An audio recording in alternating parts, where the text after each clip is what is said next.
Hey guys, Justin here, American Mustang School, and what I want to talk with you about is bitless bridles. And if you're coming from a bit to a bitless, that's a pretty easy transition. But we're going to go through some things to help you. Maverick here has been bitless since I've had him, and that's been over a decade now, so he's pretty used to it. I want to give you kind of what's the difference. So a bitless bridle and a bitted bridle, they're pretty much the same thing. It's just one, they're like a polarity, 1 degree to the other. Bitted bridle has a metal bit, goes in his mouth. Bitless bridle doesn't have a metal bit, doesn't go in his mouth. Pretty simple to understand.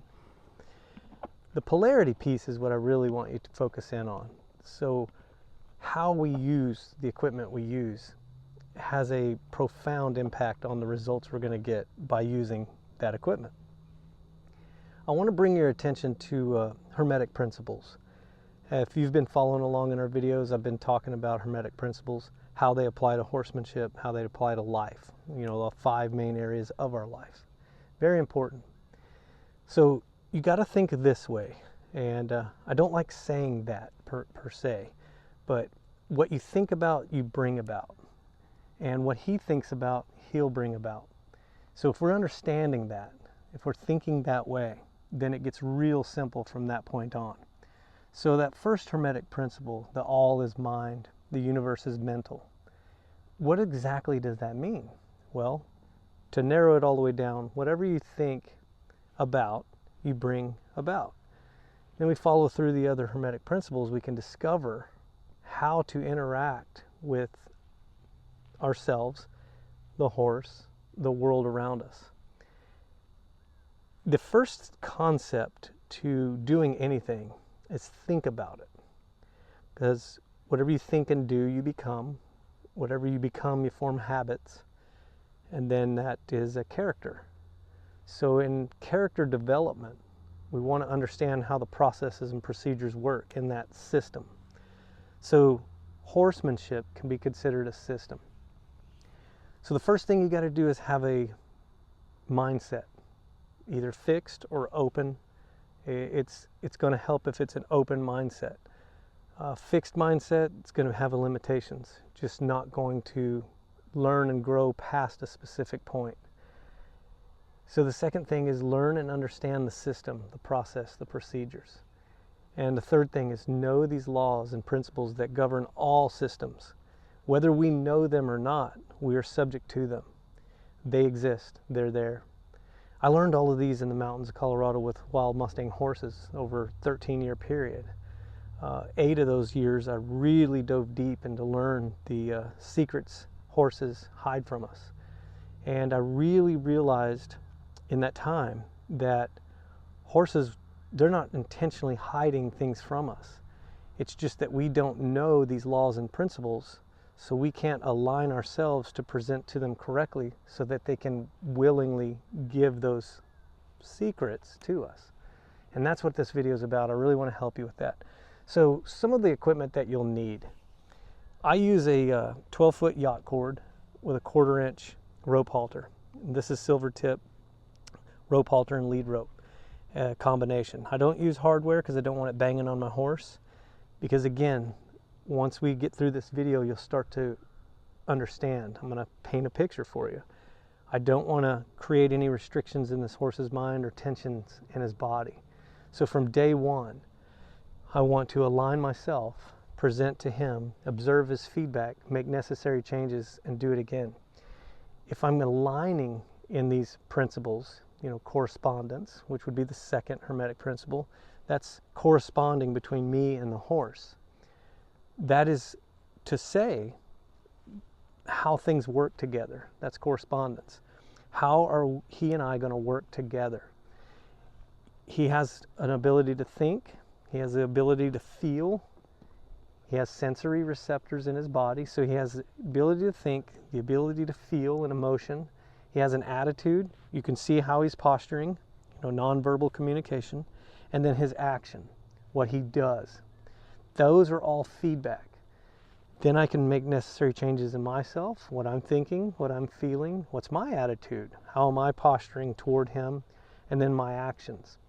And then we start transferring energies. So the second that you learn all of these Hermetic principles, you'll realize very quickly you're controlling your energies, letting them go out, having a cause and effect. You're the cause and effect, watching the effect or feedback, making necessary changes, and presenting again. Then you get into what we call a feedback loop.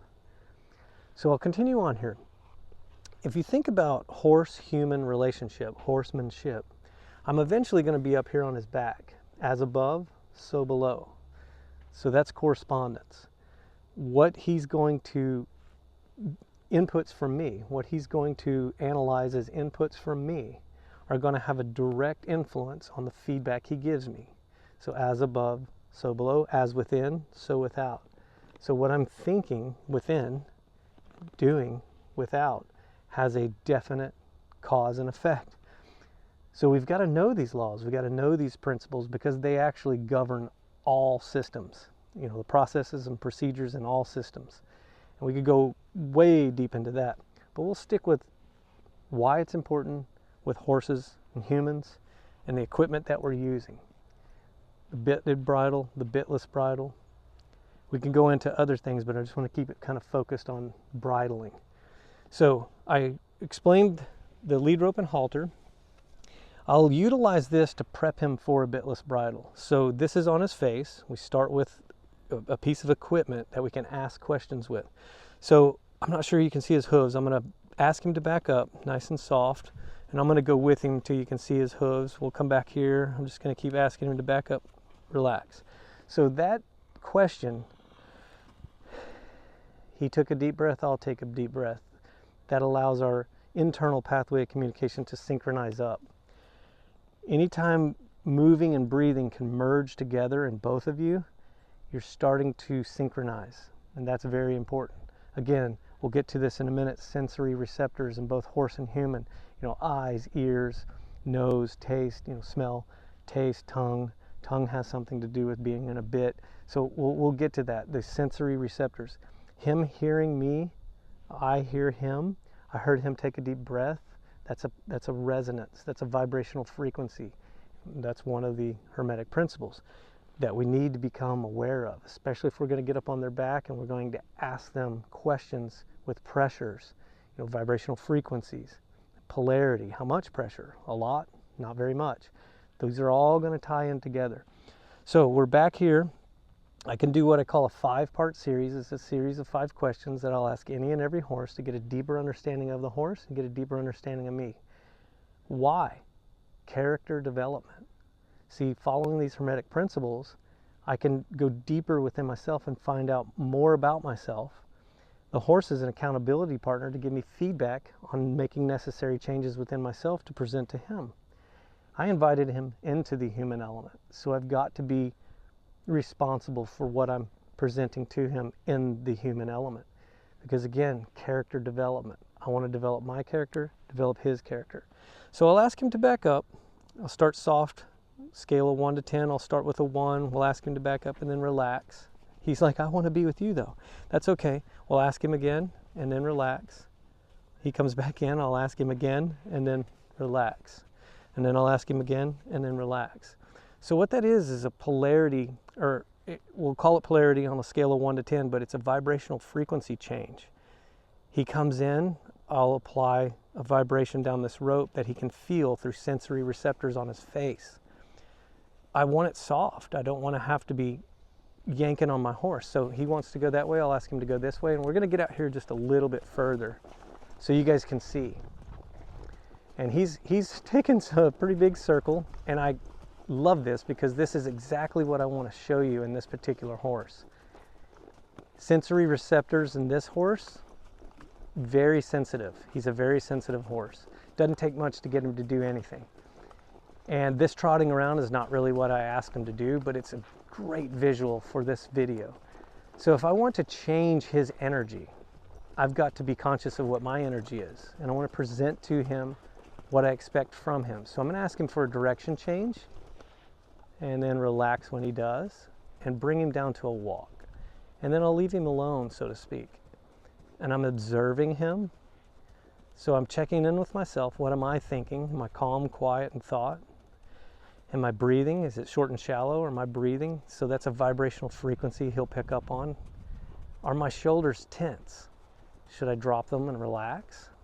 Is he watching that through his sensory receptors of his eyes? Can he see my nonverbal communication in my body?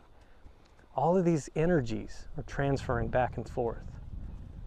And see, this lead rope, this is just an instrument that I can send energy down, a vibrational frequency down onto his face in preparation for a bitless bridle. So if I'm pulling on this horse, he's going to learn to pull on me. But if he runs the arc out, applies tension to where he runs the arc out of this lead rope and it bumps him, he'll think he did it, and then he'll come to the circle where that arc will stay there and it doesn't bump on him. So this is actually a preparation for what that bitless bridle is going to be asking him a question. If you're finding yourself pulling on your horse or he's pulling on you, this has to be, I'll say dealt with, but this has to be remedied. And this is how you do it. We'll do a 5-part series of questions. I'll ask him to back up, go to the left and to the right, come forward, and ground tie. So I'm going to ask him to just change the direction one more time. And then he's getting softer as each direction change. He's coming down. His energies are coming down. So horses, class, that's a class, horse. They're all different on the polarity scale. Some vibrate at a higher energy. Some vibrate at a lower energy. Very important to take into account when you're going to start communicating with them and transferring energy. If you're a high-strung, high-performance type individual and you're throwing a lot of energy at a horse, you will see feedback from them, and then you can make necessary changes. If that's what you want, continue to do it. If it's not, you have to make a intentional change. That's a great question, Maverick. Intentional change to get your horses to respond in a desired manner. Okay, so I don't want to just spend this video showing you 5-part series, because most of the time, if you've been following me, you guys know. So he took a nice big deep breath. That's a body response, got triggered, relaxation, tension in the mouth release, all great things, and that's what we want. So the vibrational frequency, the transfer of energy between he and I can come to a stop. When we come to a ground tie, that 5th question, those energies can relax. The processes and procedures can catch up. So I sent some energy to the horse, vibrational frequency. I asked him a question with pressure, back up, left, right, forward, ground tie. That's one series. We could roll through a few of them, but I want to keep this video going, so we'll probably maybe do one more. And then you can kind of see a difference, because then we talk about rhythm. So if a horse is operating at a certain rhythm on the first series of questions, we come to a stop, allow all that process and procedure to come up in this interactive system for desirable results, predictable results. Then the second series gives me something to differentiate from the first one. And then the third one from the first and the second, and then the fourth one from the first, second, third, and fourth. So you see how the rhythm can start to form. And then you can get feedback, so you can make necessary changes in yourself to change rhythm, energy transfer, the polarities. Are you going in too hot at an 8 or a 9 on a polarity scale of 1 to 10? Are you going up there in the high points? Or are you bringing it back down each series into a lower polarity on that same scale? Then you talk about cause and effect. You got to pay attention to that. Cause and effect. What am I causing and for the effect in the horse? And that's learning and understanding the system, the process and procedures, and the mindset, being willing to change for the horse based on feedback. They start to pick up on that too. As above, so below. As within, so without. So if I'm thinking, doing, and becoming, forming habits, creating a character development, the horse is too. If I'm a calm, quiet thinking person, he'll be a calm, quiet thinking horse. If I'm transferring energy smoothly, he'll transfer feedback energies smoothly. Now, we're going to go into the sensory receptor, get a little bit more defined on that. After you understand these Hermetic principles and you apply them to your life, you align them in yourself, apply them to your life with your horse, without your horse, then you can create whatever you imagine. You can literally envision it, create it, think it, do it, become it, form habits, character development. Very important. So I've already created something in our level 1, which is grooming for mindset. It's calm, quiet, going within, assessing how I feel, presenting to the horse, observing feedback as we're grooming. Level 2 is right now, establish communication. How does Maverick feel? You know, it's springtime, it's starting to warm up. He's shedding. I had to brush him for a little bit longer than normal because his hair's shedding off. Haven't really played with him a whole bunch because it's been winter and muddy and rainy and I've been traveling and doing these things. So all those things come into account whenever we're establishing communication, because I'm presenting energy to him, observing energy from him. Feedback loop, horse-human relationship. As above, so below, as within, so without. Correspondence.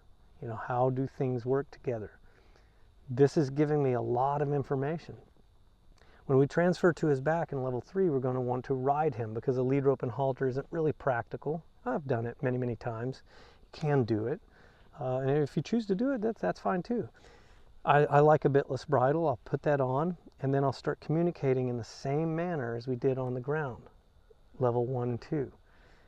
Transferring energies. Understanding this horse has sensory receptors. If I want him real soft in the body, his body has the ability to receive information, pressure, release. Then I can use the bitless bridle the same way we use the lead rope and halter on the ground. It just transfers to his back. So we'll do one more series. I'll ask him 5 questions. He started out all kind of high energy, trotting around. So we'll just ask him soft, good job, and relax. And then we'll ask him to go into a direction. We'll just go to the left, my left, his right. Go ahead, buddy. So I'm pointing big, and then he's thinking about it, and then relax when he does.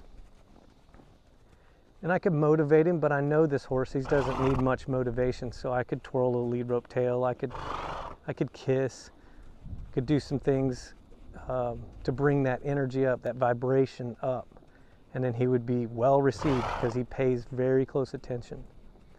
And we'll ask him to cruise around. So this is what I like to see. He's walking around.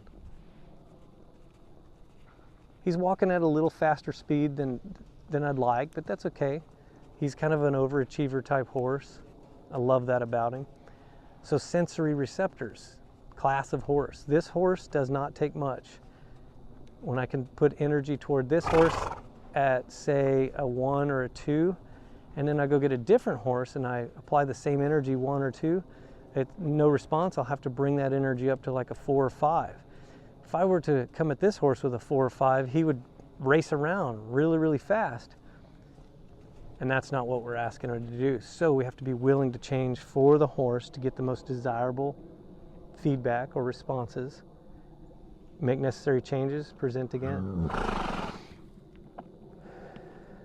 So he took a deep breath and got tension in the mouth, release. Tension in the body, release. His heart rate will stabilize, his breathing will stabilize. And that's what I want to see. Those are all internal pathways of communication. And then that brings into my awareness, well, how am I breathing? How's my body tension? If I'm monitoring my thoughts and emotions, internal pathway of communication, my attitude and action, I've got to be able to change those very efficiently, very effectively, present them to my horse so that he can be efficient and effective at changing his. So we're getting into changing to a bitless bridle. Now this happens to be a Justin Dunn Bitless Bridle made by Weaver Leather. I'll put the link in the description so that you can get a discount if you want one. So that's called a shameless plug, I guess.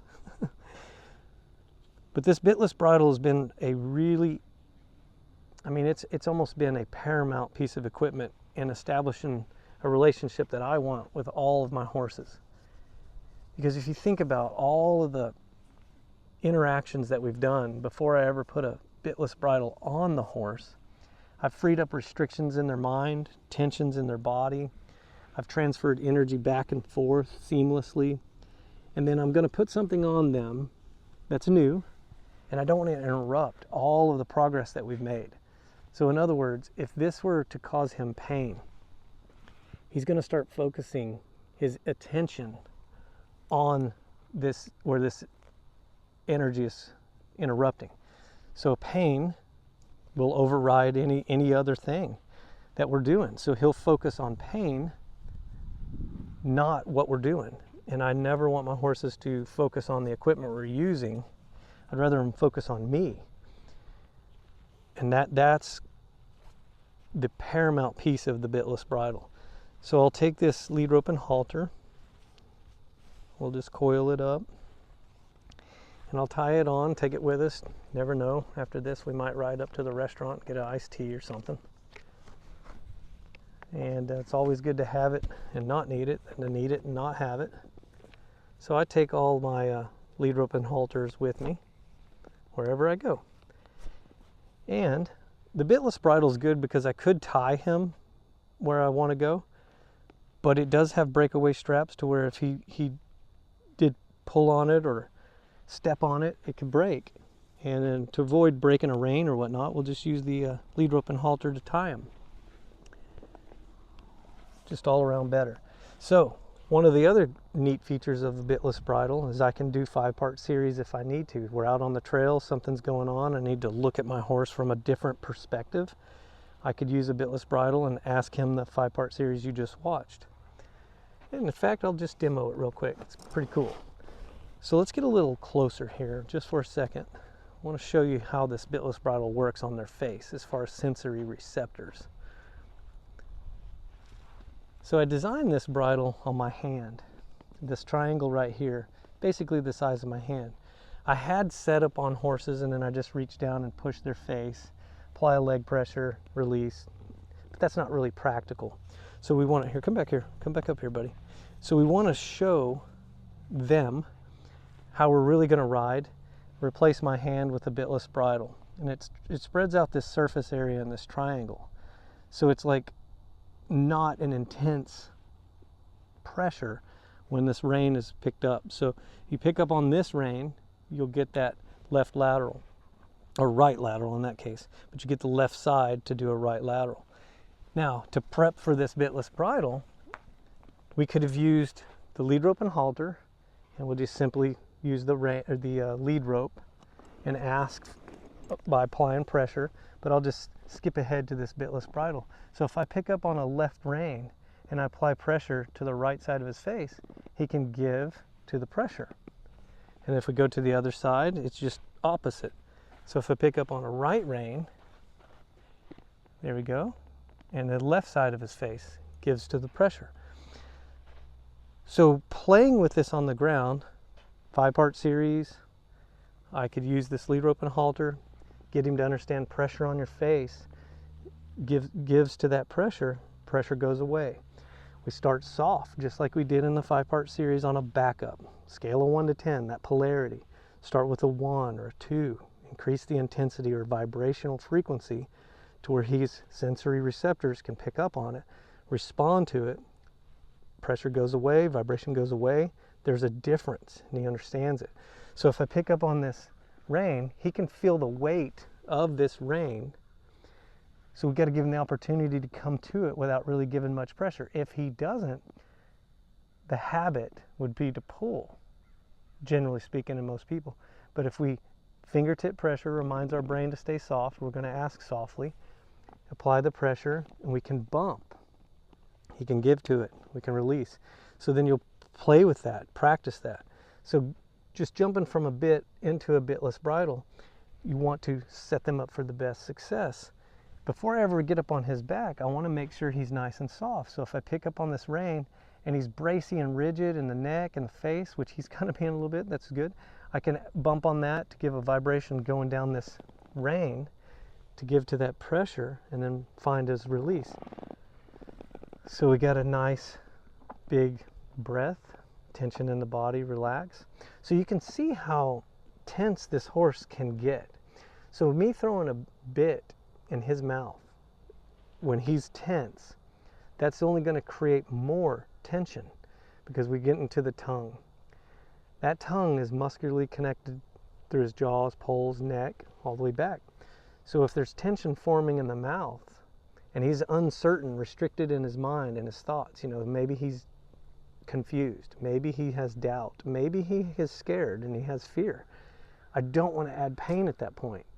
So in a heightened state of awareness to where he's triggering on fight or flight instinct, the natural system, process and procedures of a horse, their system, operational system, I don't want to add fuel to a fire, so to speak. If he's already in a heightened state of awareness and he's not sure, I want to ask him questions with pressure, increase the intensity of the pressure to get the desired responses, release the pressure or vibrational frequency. On that polarity scale, I want to go in at a 1, not a 10. On a polarity scale, I want to use a bitless bridle, not a bit. So see how it starts to make sense. The horses will pick up on the energy transfer.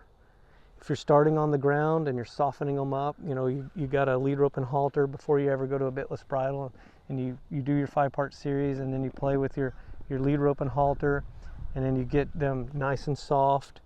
And he is a lot softer, especially when we get up on his back, he'll soften up even more. But then we can put him in a bitless bridle just like this, show him, there you go, buddy, good job. Show him that these pressures mean something. And then we're going to wash, rinse, repeat through law of repetition to where he can understand, hey, what I think and then I present, you can actually respond to. So cause and effect. If I just pick up on a rein with light pressure and start increasing the intensity of the pressure and he gives to it, then I release it, then we've got something to build on. Then we can go again through repetition, and then he can get confidence and certainty of like, oh, when I feel him pick up on a rein, that just means give to the pressure. And then he'll come back and you can release that pressure. I'm gonna make sure my saddle's tight. Yep, one more, there we go. And yeah, you've been eating pretty good over the winter there, buddy. Back cinch is a little stretched out. That's okay. We'll get that gone this summer. So before I mount up on a horse, I'll always ask them with a left lateral, yes. And then I'll go ahead and put a toe in the stirrup, come up on. And then we can do the same things from the saddle. We can ask with this bitless bridle with a left rein or a right rein. So I'll go ahead and do a right rein. He's like, you mean this way? So the right rein, this way, good job. And we'll do left rein. So you can see how he's eager to go. I'm gonna bring him back over here and then we'll kind of line back up. We're making a video, buddy. So we'll do a left rein.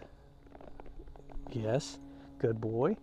Wait a few seconds. We'll do a right rein. Yes, good boy. He's like, now go? Nope, not yet. So what I want to show you, let's turn to the camera. There you go, right there. Overachiever.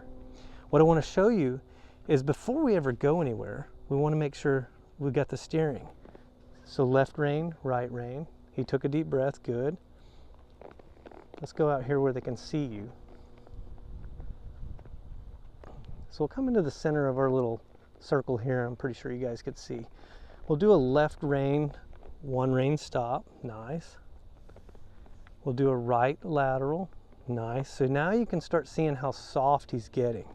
I mean, I'm not even picking up on reins. I'm just giving, the rein pressure is what is asking him. Now it's a little bit more.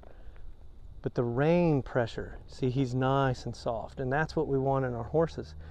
As we move and merge, breathing and moving together, we're transferring these energies. We're going through these hermetic principles. You know, the universe is mental. What does that mean? You in verse, you in the song. This system is like a song, and you're playing with frequencies, you're playing with timing, you're playing with rhythm, cause and effect. We're going to go into principle of gender. That's the masculine, feminine energy that we all possess. You know, I possess a masculine, feminine energy. He possesses a masculine, feminine energy. If mine are off, he can actually help me get them balanced. If his are off, I can help him get them balanced. How? Well, developing an awareness that they even exist. You know, it's one of these things you'll start to really understand as you immerse yourself in these, get experience through them. Interacting with hundreds, well, we're up to thousands of horses now. I can see when those energies, feminine, masculine energies, are dominant or less dominant. It starts to become apparent. And then you can help them. You can help them rebalance. They're generally pretty good at self-regulating those, but sometimes due to outside influences, they've gotten out of balance. Well, if we're not even aware that they exist, it's going to be really tough to interact in the system, an interactive system, to get predictable and desirable results, because they are very, very important in the transferring of energy from horse to human. So as above, so below, correspondence. I'm now on his back. I have to understand these hidden, unknown principles exist. I've got to discover them. I've got to learn and understand the system, the process, and procedures. So again, this bitless bridle, it's easy to transfer from a bit to bitless. We're just using different sensory receptors. We're not in the mouth. We're not affecting the tongue. We're on the face, outer. We're affecting outer sensory receptors with the questions that we're asking. So when I pick up on a left rein and it doesn't even get tight, you saw that it didn't even get tight. That's what we want. We want that to be something that he understands on a vibrational frequency of a 1 or 2. So that way when we pick up on a rein and we turn our toe out and we apply a calf muscle, you know, sensory receptor on the side of his body, and then we wash, rinse, repeat. You know, we get on this infinity loop here and we wash, rinse, repeat these questions. So a left rein, right leg. So this is exactly how I would teach a horse that was in a bit to go bitless. And see, you already got an advantage because they've been ridden generally. They understand pressure, release, but now you get to fine tune. You get to go within yourself, think what you want, imagine what you want, visualize it, then present it to the horse, observe feedback, and make necessary changes. Is it going to be perfect? No, I don't think it ever is. What we're after is consistency. So if I pick up on a right rein, left leg, or a left rein, right leg, in the beginning days of transitioning from a bitted bridle to a bitless bridle, the horse can adapt to that. Then you can start getting, I'll say, the truth, because it's not painful. He's going to give you feedback based on thinking and doing through action and becoming, forming habits, and then create a new character. So say you had a horse that was high-headed. You know, he's always got his head up in the air, or he's tossing his head. He's doing undesirable behaviors, you know, pushing, clamping down on your bit and pushing into it really hard, charging against the bit, they say. You can take all of that away because there's nothing for him to brace against in this bitless bridle unless I give him something to brace against. So if I'm just picking up on light fingertip pressures and he's responding to them, and then we do, through law of repetition, create a habit, form a new character in the horse, we created what it is we thought, what it is we did through action, what we became, what we formed habits in, and then character development in ourselves. That's why I call it the sacred art of horsemanship. We're painting a picture together. It does take time. You can paint a picture over a 40-year period, you know, maybe longer. Paint a picture in a week. So it's just a matter of what you're visualizing, what you imagine, what you want to create in yourself and your horses. So now he's getting a little lazy. I like this. He starts out pretty tense, and I didn't do any preparation with him so that I could show you as it unfolds what this horse starts out. He starts out body tension. He's acutely aware. So he took a deep breath. I'll take a deep breath. He's acutely aware, so he takes things very serious as life and death. He analyzes things life and death. It's that serious to him. So I want to be that stable, foundational piece in the equation of our relationship where he draws to me because why? It's a benefit to him. I'll get him comfortable. If I throw a bit in his mouth and start yanking and cranking and bumping on him and tire him out, and I do that through law of repetition, we're going to create resentment in the horse. We're going to create rebellion in the horse. See, I don't want to obstruct him or create any type of aversion. I want him to be willing to comply with what I'm asking him. So I have to think what I want from him. I have to become that so he'll draw to that. Why? Because it's a benefit. How did I learn this? Well, through these laws that I'm teaching you, these Hermetic principles.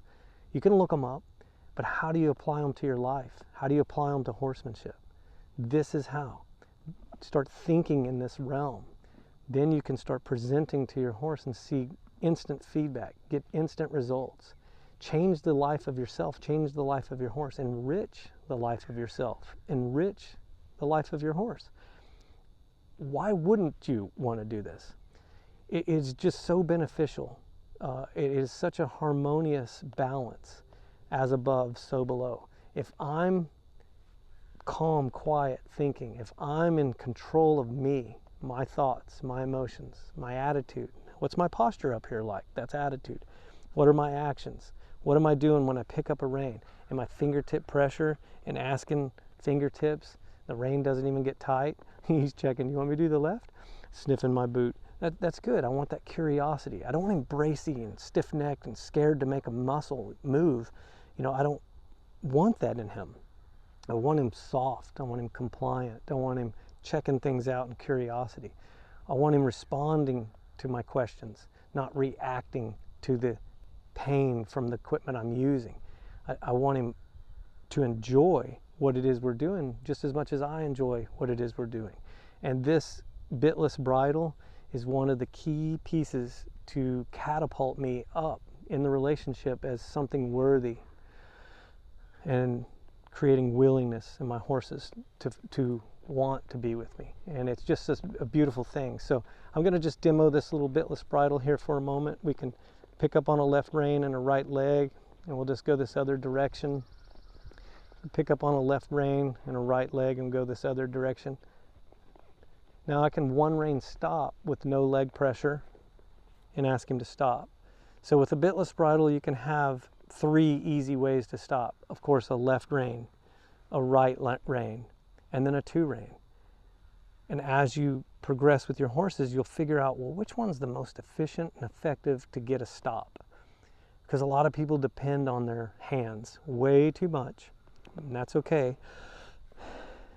Everybody's at different levels. But if you're depending on your hands, not your legs, not your seat, and I should just say for this moment, what do we want to depend on? Our mind. It starts there. Your mindset. Be willing to change it. Remember, the all is mind, the universe is mental. What you think about, you bring about. So if I want to ride this horse with my mind, my seat, my legs, then my hands, that's what I'll do. Now, in the beginning, you'll probably have to start with your hands, depend less on those as time goes on, more on your seat and legs. But it's all the mind. Mind, hands, depend on them less, go into your legs, your seat, depend on your hands less. Hands are there if you need them. You can always go back to them. But it's one of those things, the bitless bridle is very efficient and effective at getting the communication established in a calm, quiet, thinking mindset. So as we progress on, you may find that, wow, my horse is really good at right one rein stops. Well, that's what you'd go to in a heightened situation in a scenario where the event caused your horse to go into a heightened state of awareness. It's like, well, I'll ask him what he's really good at to get the most efficient and effective way to communicate with him. Maybe it's a 2 rein stop. Maybe it's a left 1 rein stop. Maybe it's a seated stop. Those are all the things that you'll discover as your horse can think and give you the truth, give you the feedback. If you've got a bit in his mouth, had a bit in his mouth, and you've depended on your hands, overly dependent on your hands to stop your horse, you're depending on that bit to stop that horse, that is not necessarily the truth. He's responding out of pain. Then he's like getting desensitized to that pain, and he's like charging through it, and then you're pulling harder, and then he's stronger, so you can pull your whole body weight and he just keeps going. Yeah, that's not what we want on the polarity scale. What we want is softness. I want to ask my horse the softest way to a question to stop those hooves from going forward. So we practice here. 1 rein stops, 2 rein stops, very, very soft. So when I bring up that intensity, say we walk into traffic and I really got to get after him with a right rein or a 2 rein stop to not get hit by a car, the vibrational frequency different is like catching his attention, but he's not going to hold it against me because it didn't hurt him. I got his attention. I have a larger margin of error to make a mistake with a bitless bridle than a bit. If I accidentally pull on a rein too hard and we'll call it training, but communicating with him in this arena, he's not going to hold that against me. It's not going to be a check mark against me. You hurt me. It's going to be, hey, you got my attention. What do I need to do? And then as a calm, quiet, thinking person presenting to your horse to show them, yeah, that can happen.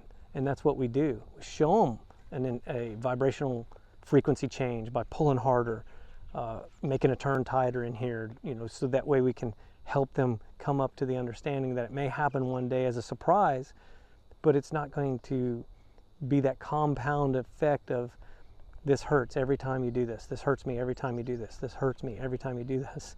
In other words, if I'm asking him a question to do that figure 8 over there, and every time I pick up on a rein, it just hurts a little bit. It's like a pinch. It hurts a little bit. That has a compounding effect because it's going to take his attention to that energy. So wherever energy flows, attention goes, the reality grows. So it's a polarity. Do I want to invest in chaos or do I want to invest in peace in our relationship? And I giggle at that because that's pretty much what they're thinking. If we trade places with the horses and treat them as we'd want to be treated if the roles were reversed, he gets to do to me what I've been doing to him halfway through each session that we're together, because in essence that's what exactly happening. If I'm calm and quiet and presenting, that's practicing, he's going to be calm and quiet and feedback. Then we start forming habits.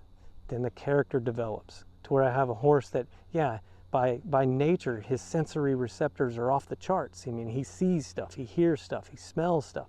Puts him on high alert very easily, comparatively speaking, to another horse. Well, I understand the system. I can present to him. I can get him calm. I can get him quiet. I can get him to relax. This is not a horse that I would want to cause pain in doing that. Not even a little. I need a larger margin of error to play with a horse like this. You saw he started out kind of, we'll call it amped up. That's him. That's just him. I waited to get him in here to show you that. I'll go ahead and do a lateral flexion here. He's like, wake up, I'm awake. Here, let's go over here, buddy.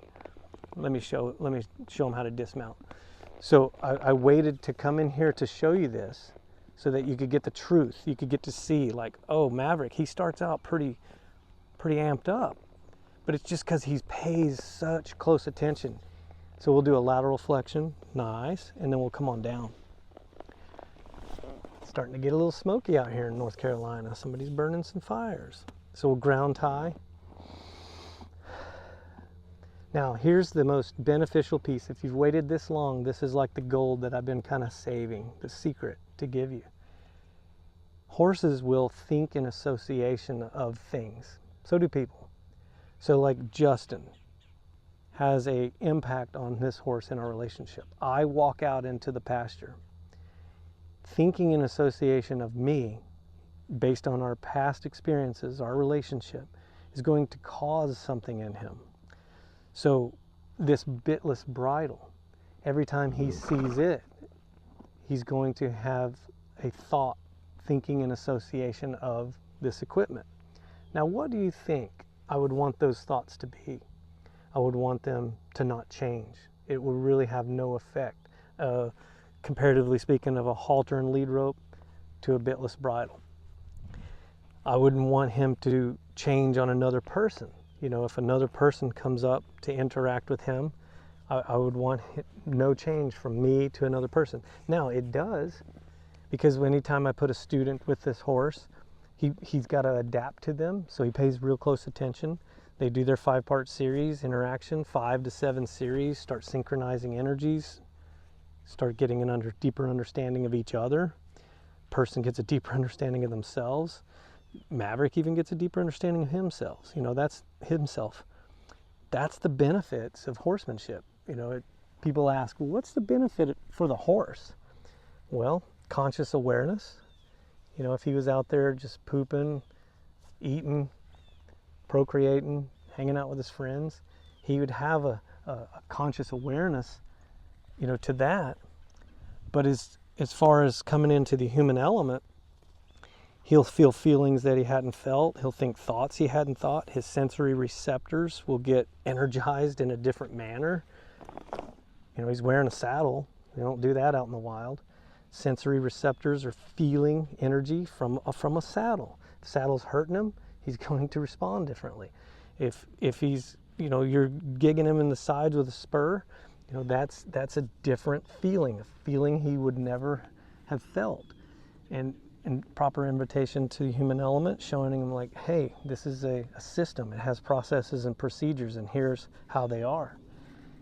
I'm going to present to you what the human element should be, and I'm willing to make necessary changes to present again to get the most desirable results. And that's that interactive system for desirable results. So that's the reward. He gets to feel love, kindness, human characteristics. I'm not trying to anthropomorphize, but whenever you show kindness to a horse, you can, on a polarity scale, you could show meanness. They figure out which one's what. So that's raising their conscious awareness.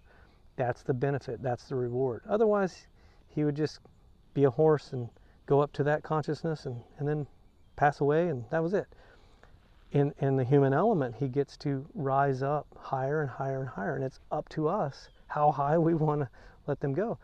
As well as I do, you can see people that have raised a horse's conscious awareness off the charts. They're sitting down on hay bales. They're doing all these things, and we'll call them parlor tricks, that dogs can do. They're smart. They're highly intelligent.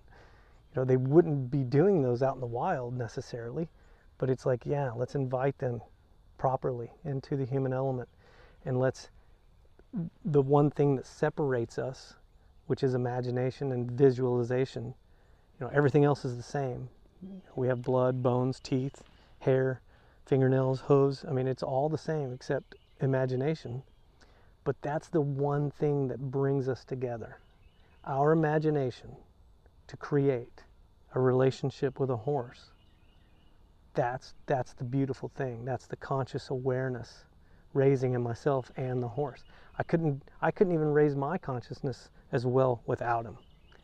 So it's a mutual gain. It's something that transfers between both of us to bring in an awareness, character development. I really hope this video helped you, and I've been wanting to kind of express how valuable the Bitless Bridle is in our relationship and all my relationship with my horses and all of the people that come into our school and play with horses. If you've stayed this long, we're doing a tropical horsemanship adventure clinic. It's going to be pretty cool. I'll link that in the comments too. It's where you can literally go, and I will show you basically what I showed you here on a horse that's never got to do this. We'll transition a horse that's in a bit to a bitless bridle, introducing yourself through this interactive system for desirable results. I call it the sacred art of horsemanship because it's a set apart practice of self-study, self-discovery, self-mastery, with a horse as an accountability partner. They're ready, willing, and available to help us do this. It is such a cool clinic. I did clinics for many years. I've never done one as extraordinary as this one. It is phenomenal. I wanted that for you. I wanted that for horses. I want more people to get to experience this and understand it. And we're going to be talking about these Hermetic principles and how to apply them in our horsemanship, how to apply them in our life to enhance the 5 main areas of our lives. Our health, our wealth, our happiness, our relationships, our spirituality. I've realized at my young 49 years of age, these guys know this. They know it. They live it. When we embody it and present it, they're ready, willing, and available to keep going because it benefits them too. And it's just a beautiful, beautiful experience. And when you can go to a tropical island in the Caribbean Sea and you can interact with a horse that you'd never met, and then watch with your own eyes, your own sensory receptors of your eyes, and see that horse willingly draw to you, and then you put a bitless bridle on their face, and then you start doing some exercises that I'm going to show you, and then you start riding and start a feedback loop, and then you go ride on the beach, and then you go swim in the water with the horses. I could not give you that on a video. That experience has to be experienced. I can give you a sense of it on this video, but a deep understanding of it is through experience. You'll get the true essence. You'll actually tap into your own authenticity. You will connect your mind, your body, your spirit, your brain and your heart, your body, and you will get to feel it. You'll get to think different thoughts, feel different feelings, present to the horse, observe the feedback from the horse, connect those, and then do it again, do it again, do it again in the most pristine waters in the world, around some of the greatest people you'll ever meet, because they have a love for themselves and they have a love for horses, and we collectively are going to change horsemanship. It will no longer be traditional training practices where we're going to force submission in the horse through pain and fear. We're literally going to change the thoughts and the hearts, the minds and the hearts of people, to where the behavior changes so that horsemanship can ascend to a higher level of consciousness. I'm going to dedicate the rest of my life to making this happen. I hope you'll join us. It'll be a beautiful, beautiful experience. Maverick, I'd take you, but you won't fit in my suitcase. So, thanks for watching, guys.